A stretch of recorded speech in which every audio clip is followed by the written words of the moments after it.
to you.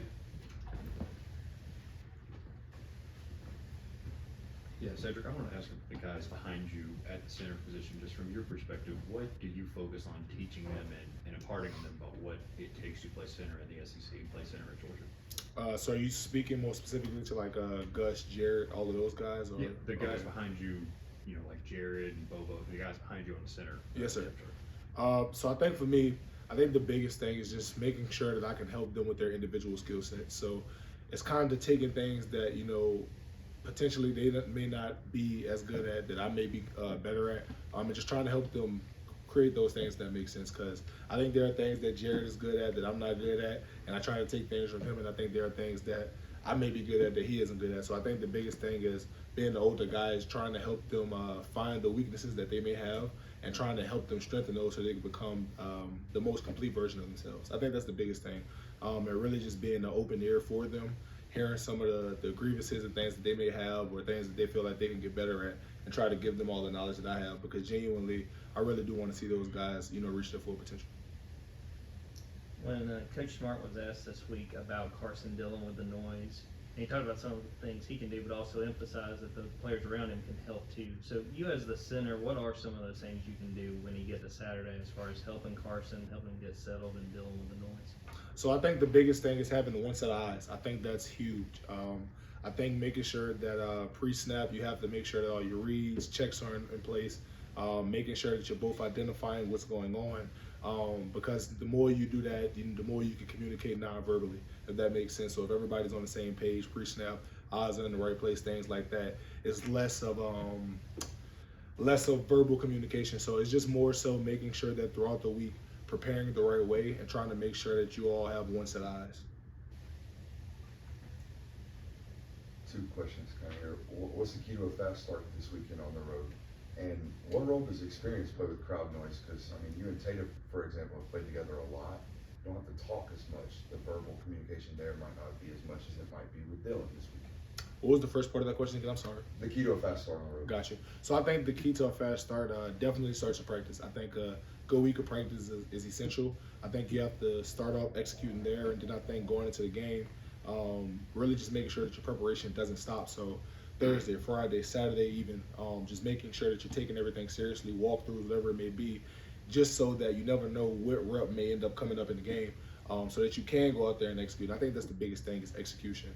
I know that may seem a little bit cliche, but football is so much of just making sure that you're doing the small little things properly. So I think that's the key to a fast start would be just executing. But as far as Tate and I and some of the older guys that maybe have been in hostile environments before, I think that it'll help a bit. But ultimately, I think it will be a challenge. But I think it's a challenge that ultimately you try to embrace as best as you can, and just go out there and really depend on each other. I think that's the biggest thing. It's just understanding that each place, each year, each game, it's all unique, it's all different.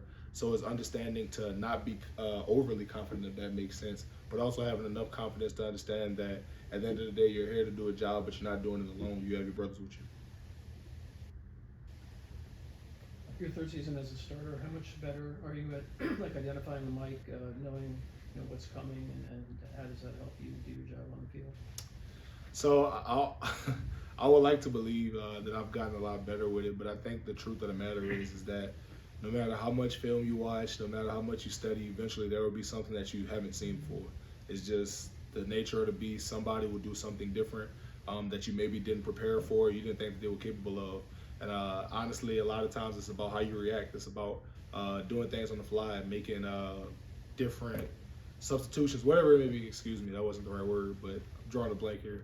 But it's just making sure that you can just change things on the fly. I think that's the biggest thing. And of course, it helps to watch film, and when things are good, you're off to a great start. But I think the biggest thing is being able to react on the fly to the things that you maybe didn't prepare for. I think that's the biggest thing. You mentioned that preparation, getting ready for a road environment.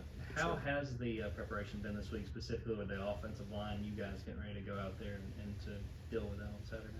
So I think Coach Smart has done a tremendous job of just helping us to understand the type of environment that we're going in. I think it's an amazing stadium. I think they do a tremendous job, with their fans, with their players. Playing there, it was a great environment. It was really fun for us. So I think the biggest thing is just making sure that you over communicate, not taking things for granted. Making sure that the guys to the right and to the left of you can hear you.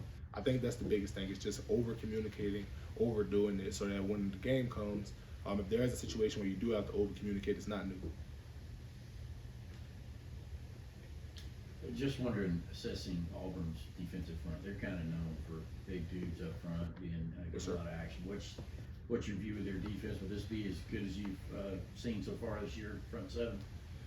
Amazing defense. So I think the best way to describe them has to be big and fast. That's like the easiest way to describe them. So I think 99, 50, 52, all of those guys that they play up front, extremely big, but they're quick, which really is interesting because when you have those big style guys that can play the run, they can also rock, move, fill linebacker plugs, bring safety pops, nickels, whatever it may be. All of those things, I think that's the best way to describe them because they play so stout up front, but they also move. I think 9 is a great player. I think when they bring 5 off the edge, the nickel, he is great. Sometimes they even bring down the boundary safety, so they do a lot of different things. And I think that's the best way to describe them is just that they're big, they play very physical, and that they're really, really fast. They run side to side well. So I think they're an amazing defense, and we're preparing the best that we can. Cedric, what do you remember about the first time you made the travel roster, and what did you learn through that experience? Because I know you were probably a young guy watching some of the older guys that had been on these trips before.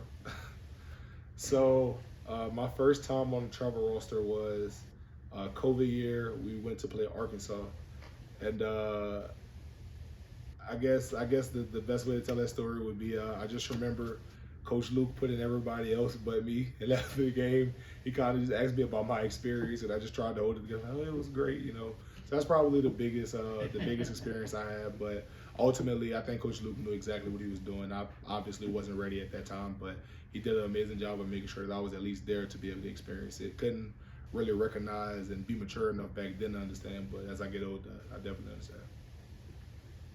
You're right next to Dylan, and you've seen him grow in the system for 3 years now. What has his progression been like for you? Do you think his confidence level has gotten up since he's gotten the chance to start also? Absolutely. I think it absolutely has gotten better. And I think the biggest thing about Dylan, which is his best quality, I think a lot of people would like about him, whether it be college football, next level, whatever it may be, is that he's willing to want to learn and is willing to want to get better. Dylan is always asking questions. Dylan is always inquiring about what he could have done better. Sometimes when I'm not in trying to get water, he's coming to me, hey, did you see my steps on this play, whatever it may be. And I'm like, Dylan, I was tired. I didn't see anything you did there. But he's just always inquiring, to get better. And that's one thing I love about him is that he's always looking to better himself. That's something that you can't teach, that burning desire inside. So I think that's one thing that definitely helps him, and I think that his confidence continues to grow. Yeah, Marcus mentioned you as a guy that a lot of people, including himself, look up to as one of the leaders of this team. Just how have you tried to be that leader through the early part of this season, where the offense has kind of had its ups and downs at times? So I find that interesting because, to be honest with you, Rose is one of the guys that I look to. I can think about like the Ohio State game when, my words may not have had the same effect that his did, to get us going and different things like that. So, I think we all take turns. I don't want to be the guy that's the sole leader or anything like that because that's not true. That's not fair to other guys to go out there and bust their butt and lead and, do different things. I think we all play a part in this.